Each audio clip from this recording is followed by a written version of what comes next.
Okay, let's do a little lecture here on multiple groups, quantitative. So we're dealing with means, by the way, as you can see up here. So, if we have a quantitative variable, remember we're always interested in these properties. What's the shape of that distribution? Where's the center at? And how is it spread, or what's the measure of variability? And so one of the new things we can get, which we sort of talked about this before, but if I have two groups and I want to look at two groups and compare their data, a new way to do that is a back-to-back stem and leaf plot. And so we'll take a quick peek at what that looks like. But then, of course, you can always use your histogram and box plots, which are what you would normally use. So here's an example. Barry Bonds broke the home run record. You can debate about steroids and all that, but it is what it is. And then here's Barry Bonds' data. Here's Hank Aaron. That's the record he broke. Hank Aaron had the record before that. So we could look at them, and one way to compare them is a back-to-back stem and leaf plot. And just for clarity, for example, this 4-7 would be 47 home runs, and like here 2-6 would be 26 home runs. And these are how many home runs each player had in a season. So in other words, Hank Aaron had a season where there were 47 home runs, and Bonds had a season with 26, etc., etc., etc. So like in the middle here, looks like Hank Aaron had 4 seasons with 44 home runs. But this is nice because you can see, right, Hank Aaron's kind of distribution looks sort of like this in terms of where everything is clustered at, where the peak is and everything. Barry Bonds, kind of the same thing, with one exception down here of 73 home runs in a season. And I think most people agree what happened in that season. But anyhow, they look a lot alike. Okay. Now, of course, you can use histograms to also compare them. If you're going to do that with multiple groups, make sure they have the same horizontal scaling. Okay. So let's look at another example. So I have some data from Iowa State, Stats 101, which would be the equivalent of our Math 157, and Stats 226, which some would say is just a shade more difficult than what we do in Stat 101, or the equivalent, and Stat 226 is stats for business. So what they did is, before the course started, they gave them, it was a pre-cognitions competency exam, so that's why it says pre-CC, so pre-cognition competencies. So basically trying to gauge the math ability of these students coming into the course. Okay, and in this exam, when you scored it, had a score of 1 through 7. And so, the one thing you might hypothesize is because Stat 226 is a harder course, you would think that the students coming into it, on average, would have a higher score on this exam. But when you look at it, this distribution, looks like this for a shape. This one looks pretty much like the same shape. So you can see their histograms look very, very similar. The box plots are up above. And so their median, remember the middle line is the median, looks like around 5. This one looks just a shade past 5. The diamond, I don't know if you can see that in the box. The diamond is representing the mean. So both of them have mean right around 5. They're both skew left, and the only thing I could see as a major difference is we have one dot over here. Remember, that's an outlier. And over here we have 3 dots, so we have 3 values over here on the left that are outliers. So we have just a shade more outliers on the stat 226. But otherwise, I mean, they look practically the same. And then if you did the 5-number summary and found the mean and standard deviation, they do look very, very similar. In fact, the third quartile and the max are the same for both data sets. And then the medians, again, are really close, 5 to 5.1. The means are really close, right? 4.96 to 5.08. Now, the one difference, it might not seem like much, but right here, right? Standard deviations. Stat 101 does have a little bit higher standard deviation. So it is a little bit more spread. And I think we can see that because you can see that especially through this part as compared to here, right? It's a little more spread out. So as we're 226, that course, you can see things get a little more clumped up past 4. But anyhow. But the main point here is they still look pretty much the same, right? But we'd like to test this. So how do we test this? Well, that's exactly what we're trying to learn, is a way to test this. In other words, I would like to take the mean from this group and the mean from this group, and I would test it. And I guess we would hypothesize that this is lower, but is it really a lot lower where we really think there's a difference or not? Or, you know, is it pretty much the same and there is no difference, right? So that would be an example of something we could test. So here we go. So this would be an inference for 2 means. So I have 2 means. I want to make a hypothesis or that guess and guess that about the population.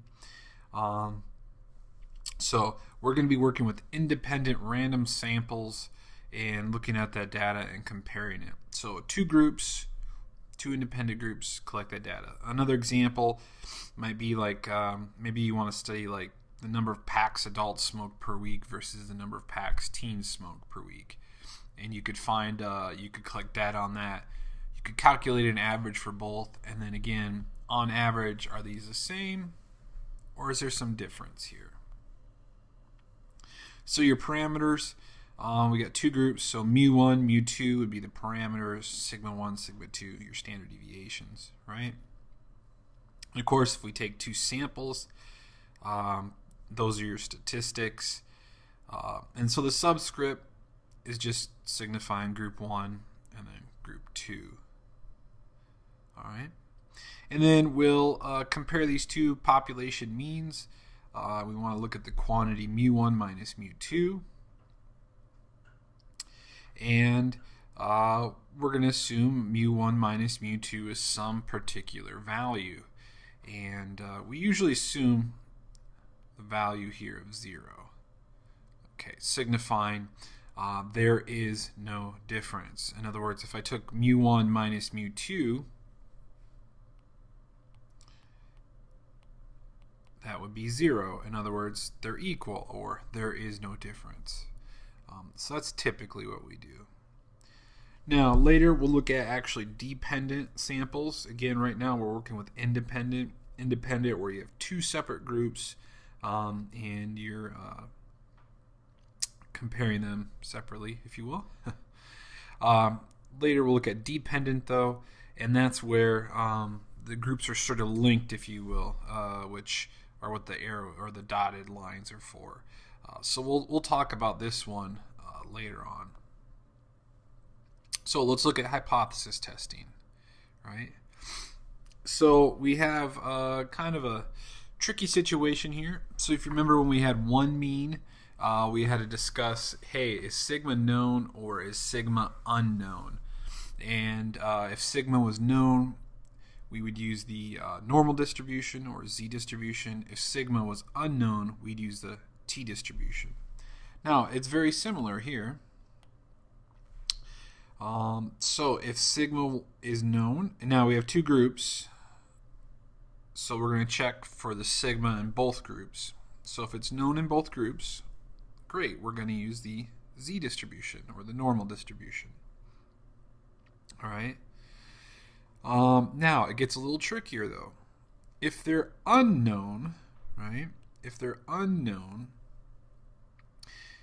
the next thing you're going to ask yourself is, well, what about the variances for the population?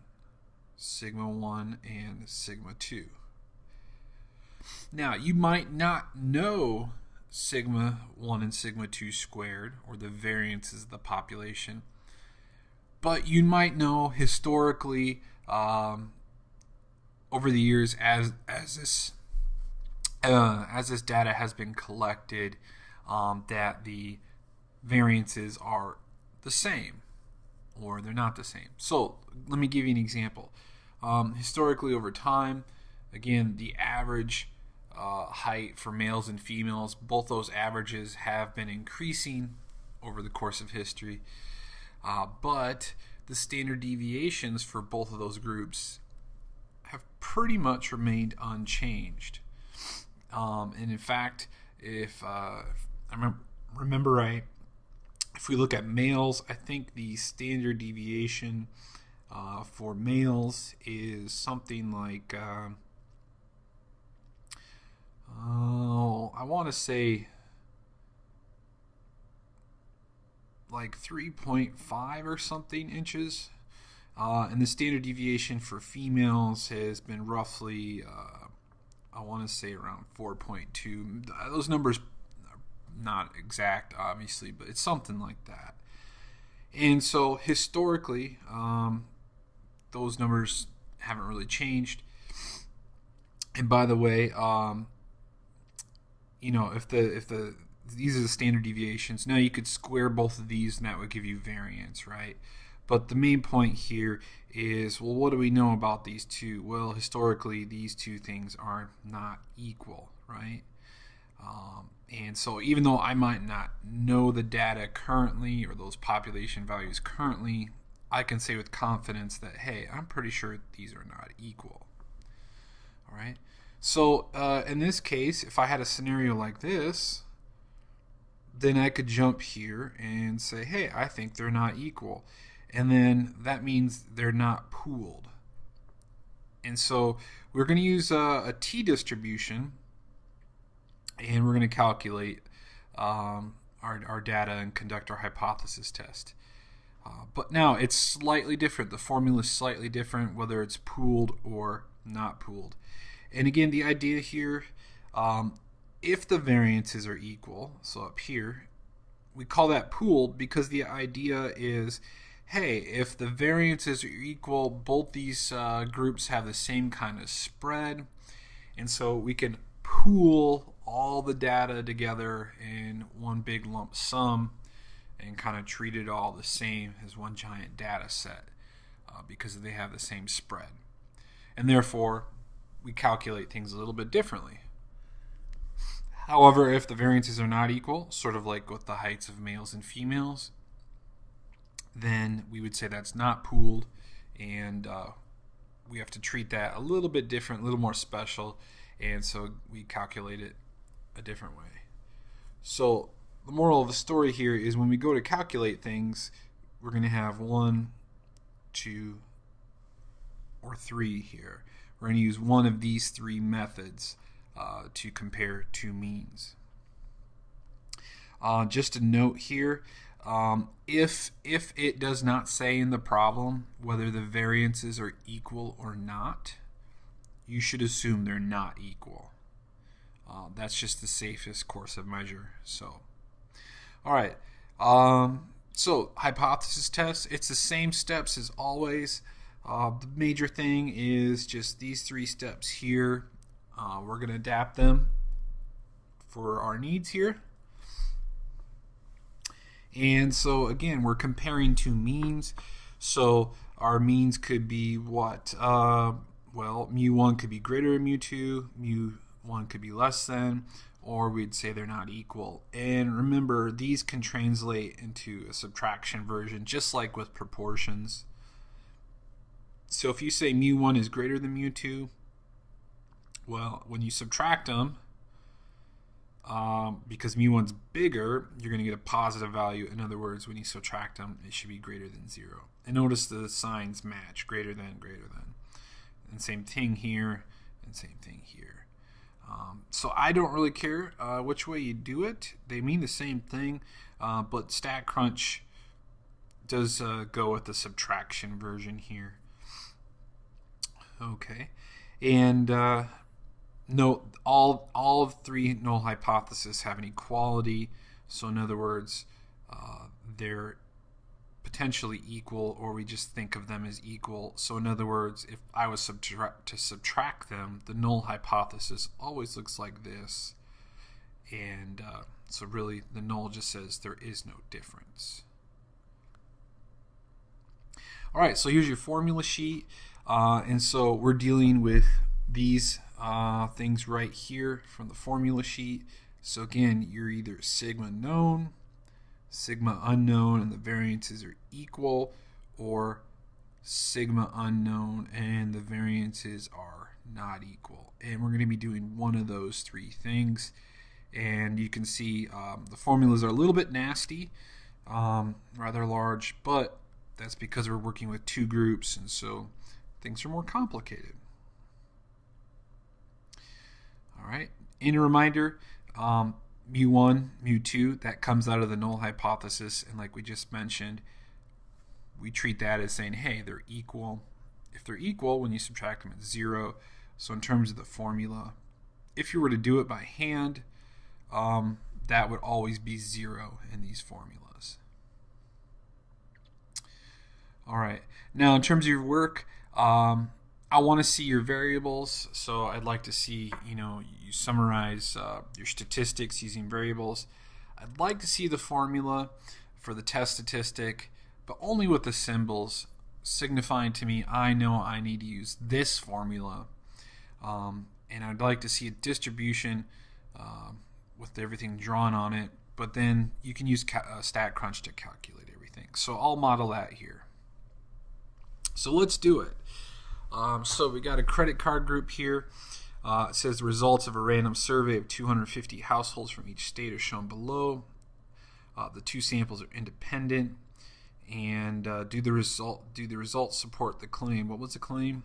The claim that there is a difference in the mean credit card debts of households in New York and Texas. So there is a difference. In other words, they're not equal. Also note, my sigmas are known. Okay, so that's going to tell me sigma's known. That's going to tell me, okay, yes, Z distribution. By the way, one of the conditions, if you looked at the formula sheet, the sample size had to be bigger than 30 or come from a normal population. My samples are 250 each, so clearly bigger than 30. So let's do it. So what was my null hypothesis? It says there is a difference. So in other words, mu1 is not equal to mu2, and this is my claim, right? And so what was the null? The null is therefore mu1 equals mu2. Here's just a reminder of that data from that slide. I'll need all that. Here's the formula. So if you write that formula out, and so since the sigmas are known, I'm using the normal distribution. I believe they told us alpha was 0.05, but this is a two-tailed problem, and so I need to split my alpha up. So this is alpha over 2, which would be 0.025. This would be alpha over 2, 0.025. And so if you were to look those up, again, we're using the normal distribution. So critical values calculator. So you'd look them up. You're going to get plus and minus 1.96. If you go into StatCrunch and you run this in StatCrunch, you'll get a test statistic of negative 1.121, and then you can see that's roughly here on the distribution. So clearly we are not in the rejection region, so clearly we are going to fail to reject. And if I fail to reject, that means I think this is okay, right? If I think this is okay, then that's too bad, because that means I cannot support the claim here. But let's go through it and get the rest of this in StatCrunch. So, so let me jump into StatCrunch and do that real quick. So in StatCrunch, we're going to go to Stat, and this is in the bottom of the formula sheet. So if you look in the formula sheet for that column where sigmas are unknown, you go to the bottom. It says Stat, Z Stats. Now we have two samples with a summary. And so I can just type this data in. So 4446.25. Standard deviation is 1045. Sample size 250. 4567.24. Standard deviation 1350 and 250. Now this is 0. We're going to leave that as 0. In other words, saying they're equal. The alternative was not equal, so I don't need to change that. And now I hit compute. So there would be my results. So there is your standard error. Here is your test statistic, which we had on the slide. And here is your p-value. So the p-value is 0.2625. So if I jump back over, my p-value is 0.2625. If you remember, alpha was 0.05. Clearly this is greater. If the p is low, the null has got to go, but the p is not low. The p is greater. So again, this confirms that I fail to reject. And so, like we just said, if we look at that previous slide, if I fail to reject the null, that means I think the null is okay. Therefore, I don't think the alternative hypothesis is correct. And so I cannot support the claim. And what was that claim? The claim was there is a difference in the mean credit card debts of households in New York. So I'd say something like there is insufficient evidence to support the claim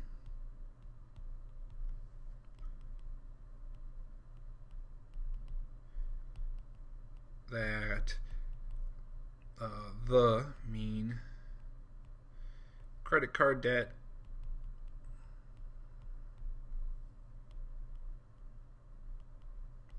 is the same for New York and Texas.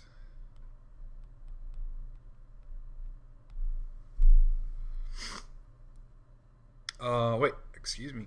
They claim that the mean credit card debt is not, they were claiming not the same.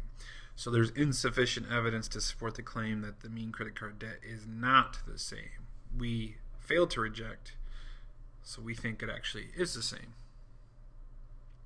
So there you go. That's one example. Here, that example, the sigmas were known. So let's do one real quick.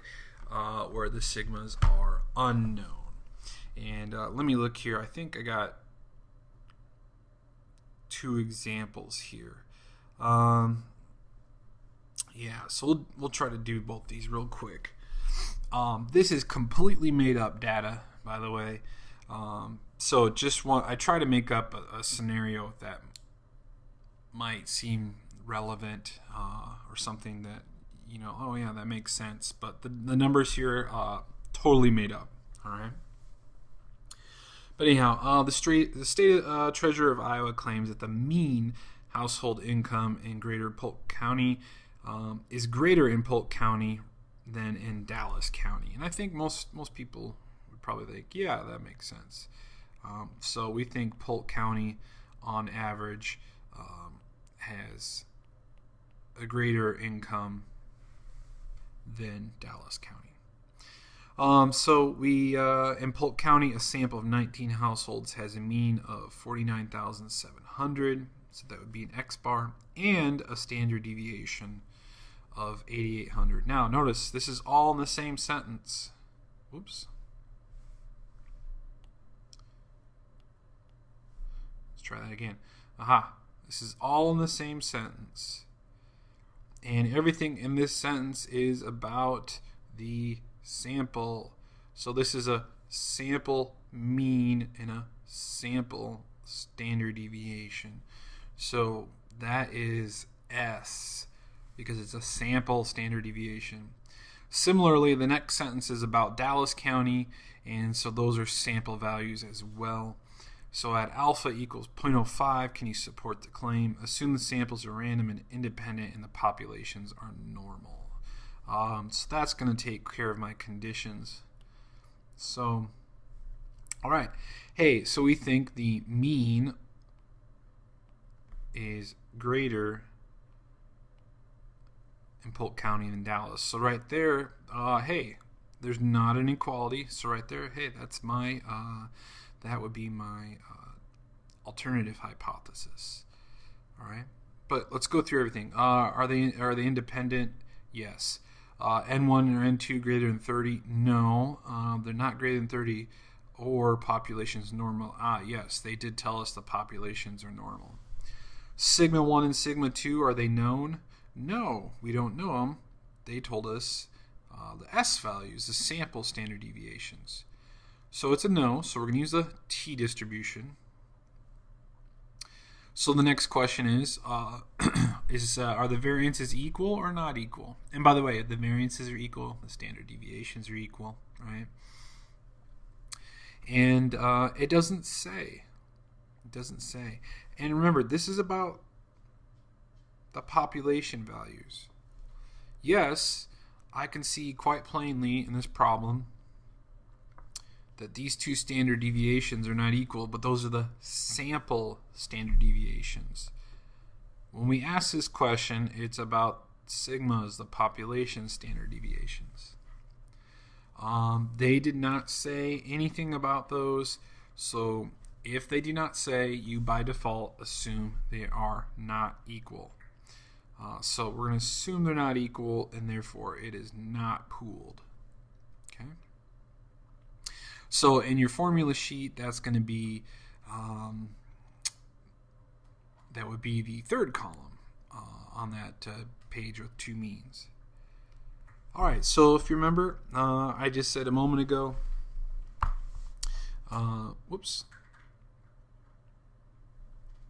Mu1 is, wrong spot. Let's try that again. Mu1 is greater than mu2, right? And this is my claim. Therefore, mu1 less than or equal to mu2. Degrees of freedom. Okay. So if you look up the formula sheet for this, it says this is a T distribution, and the degrees of freedom is the smaller of n1 minus 1 and n2 minus 1. Well, n1 minus 1 is 18. n2 minus 1 is 14. Which one of these is smaller? Well, that's smaller. So that is your degrees of freedom. Alpha, what was alpha? I think it was 0.05. Yes, it was. And so let's see here. Let me put some numbers to kind of scale ourselves out here. 1, 2, 3, right? And so alpha is 0.05. It's going to be a right-tailed test because it's a greater than, so that tells me right-tailed. And so let's look up a critical value. So I'll do that this time. So let's jump into StatCrunch. T-distribution. So stat, calculators, T-distribution. Let's move this over here. Degrees of freedom. Now that was 14. We're doing a greater than because we're over here on the right, and alpha was 0.05. And so my critical value is 1.76, it looks like. So let me jump back in. So where's that at? 1.76. So about here. So here's T critical. And now here's my nice little rejection region.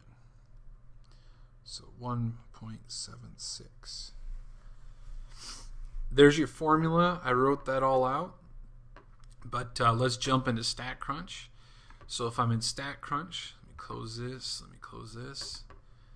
So I am going to where? Again, look at the formula sheet on the bottom of the column where sigmas are unknown and the variances are not equal.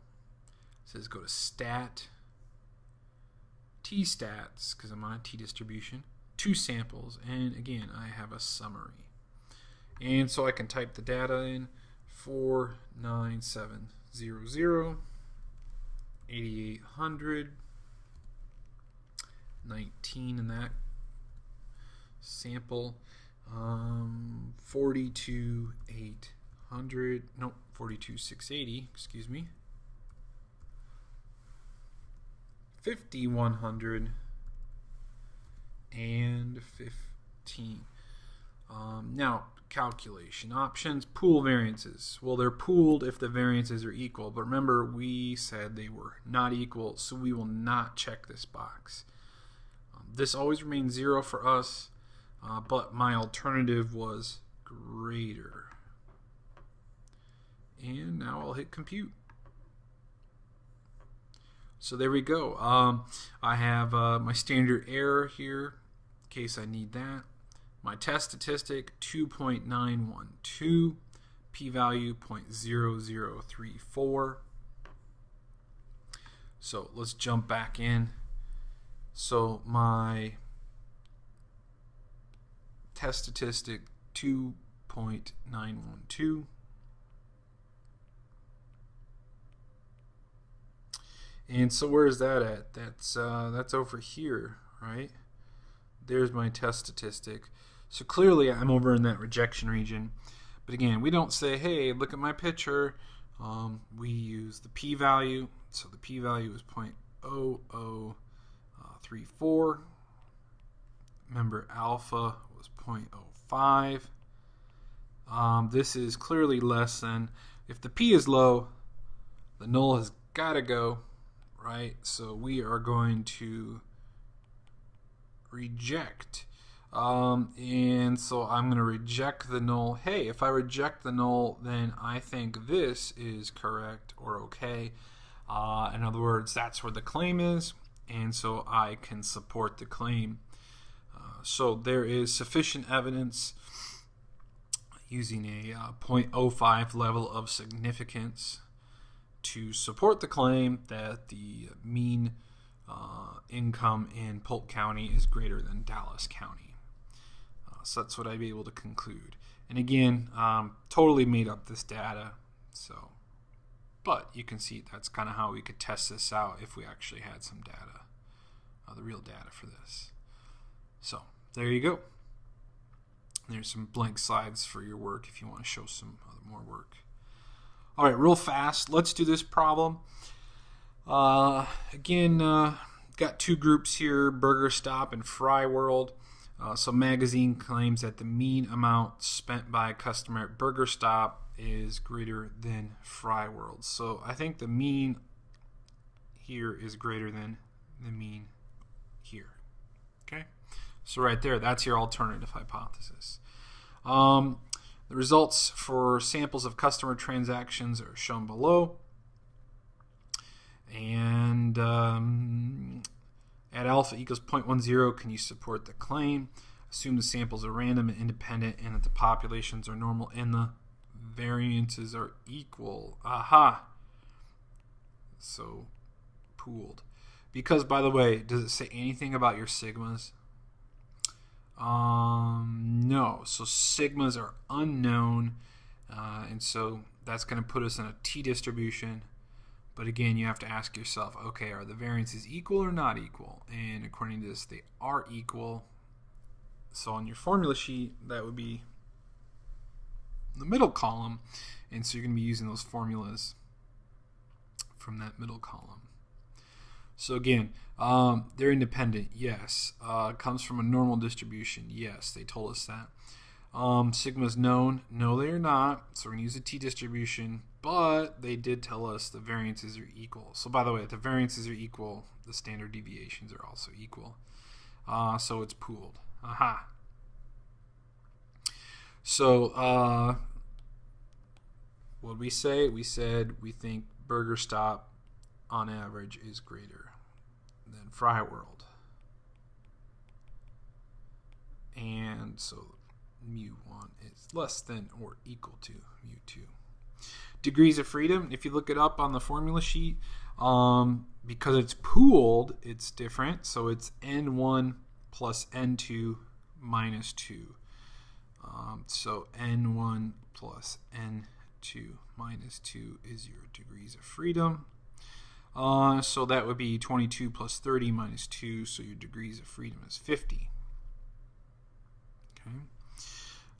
So here's 0, let's see here, 1, 2, 3-ish. Alpha was 10, I believe, and so we would need that critical value. So critical value calculator. So stat calculators T. My degrees of freedom now, though, is 50. And arrow needs to go to the right because, again, it's a greater than in the alternative. And so 0.10. So I get 1.2987.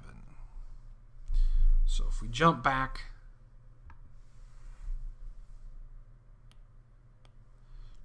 T critical 1.2987.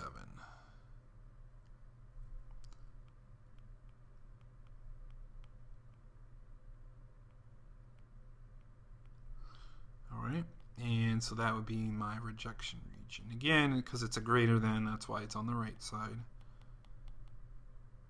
All right. And then how do I do this? Well, I'm going to use StatCrunch and let StatCrunch go ahead and calculate that for me. And there's all your numbers. So now we'll go back into StatCrunch. I'm going to go stat, t-stats, 2 samples with a summary. Sample mean 5.46, 0.89, 22, 5.12, 0.79, and 30. And now this was supposed to be a greater than. Now, aha, wait a minute though, it's pooled. They said the variances are equal. So I need to check that, and that's telling StatCrunch in terms of, you know, if StatCrunch thought like our formula sheet, that's saying, hey, use that middle column and use those formulas because this is pooled data.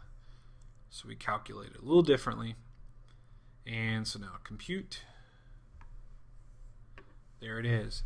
So my test statistic is 1.453, p-value 0.0762.